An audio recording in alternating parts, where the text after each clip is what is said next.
Raphaël, tu nous montres comment se passe le TEP scan? À 7 ans, Raphaël va passer un scanner.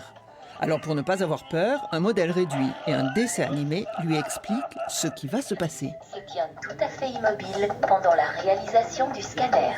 Et ça leur permet de découvrir l'examen, de découvrir la position qu'il faut avoir sur la table et aussi de découvrir que grâce à cet appareil, on fait des images de l'intérieur du corps. Donc c'est notre objectif voilà, de permettre aux enfants d'appréhender au mieux cet examen. Ici, il va faire l'image? Qui c'est qui fait l'image? Et le voici, grandeur nature dans le service de médecine nucléaire. Le TEP scan est une technique d'imagerie qui s'intéresse plus au fonctionnement d'un organe qu'à sa structure. Il détecte des lésions de 3 mm. Mais pourquoi en médecine nucléaire?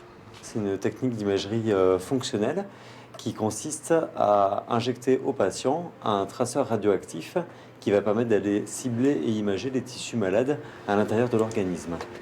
Sa sensibilité est multipliée quasiment par 2 par rapport aux autres examens qui étaient initialement disponibles et qui correspondaient aux premières technologies.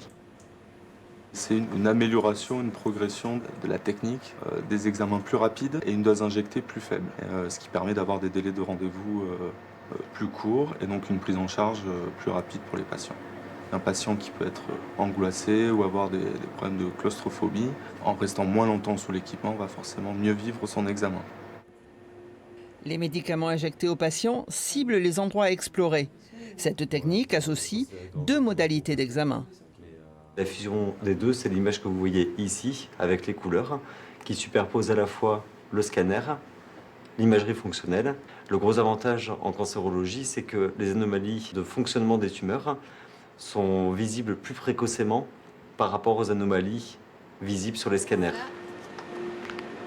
Si je suis vivante aujourd'hui, on peut le dire comme ça, c'est grâce à cette technologie nouvelle qui permet de traiter les cancers et surtout de prévenir les récidives. Donc c'est une grande chance.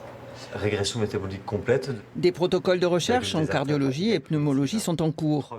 Comme le TEP scan analyse avec précision le fonctionnement du cerveau, demain, il sera peut-être possible de détecter précocement la maladie d'Alzheimer ou des démences préséniles.